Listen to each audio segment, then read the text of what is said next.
a great retelling of the origin story. Hey guys, before you get started, make sure you click that subscribe button, and if you don't ring that bell, you won't get any updates. Hey guys, welcome to our review of Superman Year 1, Number 1, written by Frank Miller, art by John Romita Jr., Danny Mickey, and Alex Sinclair, with lettering from John Workman. Superman Year 1, written by the legendary and controversial author Frank Miller and featuring the equally iconic industry veteran John Romita Jr., is yet another retelling of the origin story of the most iconic superhero in comic book history. Between their own individual reputations and the fact that these previous Superman origin stories have become iconic in their own right, there's a lot to live up to here.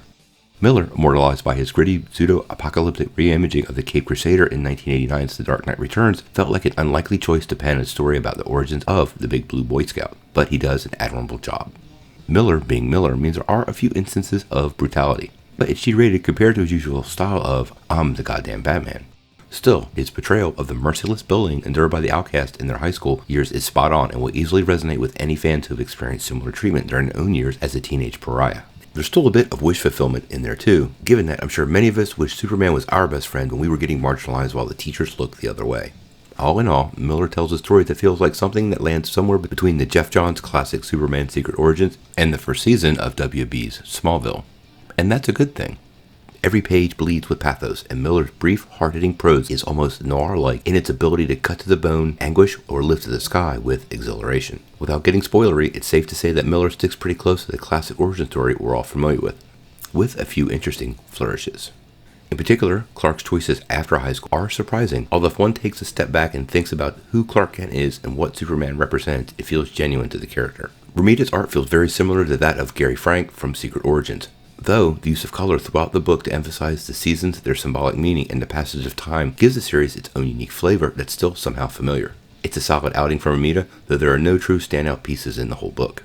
All in all, Superman Year 1 is a rock-solid book, but nothing groundbreaking or surprising. It's refreshing to see Miller not quote-unquote going for the juggler in an effort to stay edgy, but on the other hand, I can't help but feel I've seen this before. Still, Superman Year 1 is filled with heart and shows an unabashed love for the source material. It knows who Clark Kent is and why his childhood matters as much as it did then. The book never reaches a truly inspired level of storytelling, but it's certainly engaging enough to keep one's attention for 64 pages and warrants picking up the next issue. All in all, we're going to give this issue a 7.5 out of 10. What did you guys think of Frank Miller and John Romita Jr.'s Superman Year 1, Number 1? And do you like some of the minor alterations to the origin story that they incorporated into this version? Let me know what you think in the comments below. If you like this video, make sure you press like below, click subscribe, and if you don't ring that bell, you won't get any updates. Peace.